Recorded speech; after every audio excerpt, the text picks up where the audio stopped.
আসছে 12ই এপ্রিল ওমানের প্রতীক্ষিত বৈঠকে বসছে যুক্তরাষ্ট্র ইরান। কয়েক বছর ধরে একে অপরের মুখ না দেখা দুদেশের শীর্ষ পর্যায়ের কর্মকর্তাদের এবারের বৈঠক নিয়ে বাড়তি আগ্রহ বিশ্বের। তবে বৈঠক সরাসরি হবে নাকি পরোক্ষ এ নিয়ে আছে ধোঁয়াশা।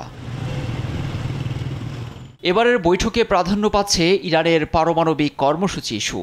অবশ্য ইরানও চাইছে এ নিয়ে চিরশত্রু যুক্তরাষ্ট্রের সঙ্গে একটা বোঝাপড়া হয়ে যাক। শনিবারের সম্ভাব্য আলোচনা প্রশ্নে ইরানি পররাষ্ট্রমন্ত্রী আব্বাস আরাগচি বলেন, তেহরানও যুক্তরাষ্ট্রের সঙ্গে আলোচনায় বসা এবং চুক্তি সয়ে রাজি, কিন্তু তার আগে ট্রাম্পকে অবশ্যই প্রথমে তার সামরিক পদক্ষেপের ষড়যন্ত্র চিরতরে ভুলে যেতে হবে। এ নিয়ে আগ বাড়িয়ে ওয়াশিংটনে সফরে যাওয়া ইসরায়েলি প্রধানমন্ত্রী বিনিয়ামিন নেতানিয়াহু পুনর্ব্যক্ত করে বলেছেন, ইরানকে কখনো পারমাণবিক শক্তিধর দেশ হতে দেয়া যাবে না। এ নিয়ে ট্রাম্প এবং তিনি একমত বলেও জানান। 2 মাসের মধ্যে এটি যুক্তরাষ্ট্রে আমার দ্বিতীয় সফর। ট্রাম্প আর আমি একমত যে ইরানের কাছে পারমাণবিক অস্ত্র থাকবে না। এটি একটি চুক্তির মাধ্যমে হতে পারে, তবে এটি কোনো লিবিয়া ধাঁচের চুক্তি হতে পারবে না।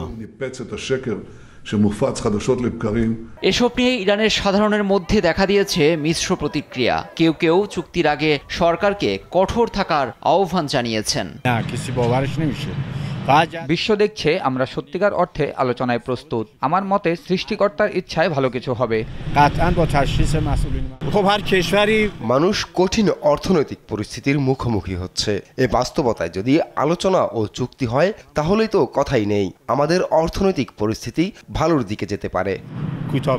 তেল নির্ভর অর্থনীতির উপর দাঁড়িয়ে থাকা ইরান পশ্চিমা নিষেধাজ্ঞায় দীর্ঘদিন ধুঁকছে। সংকট উত্তরণে কূটনৈতিক পথে হাঁটাই মঙ্গল বলছে মধ্যপ্রাচ্য ভিত্তিক বিশেষজ্ঞরা।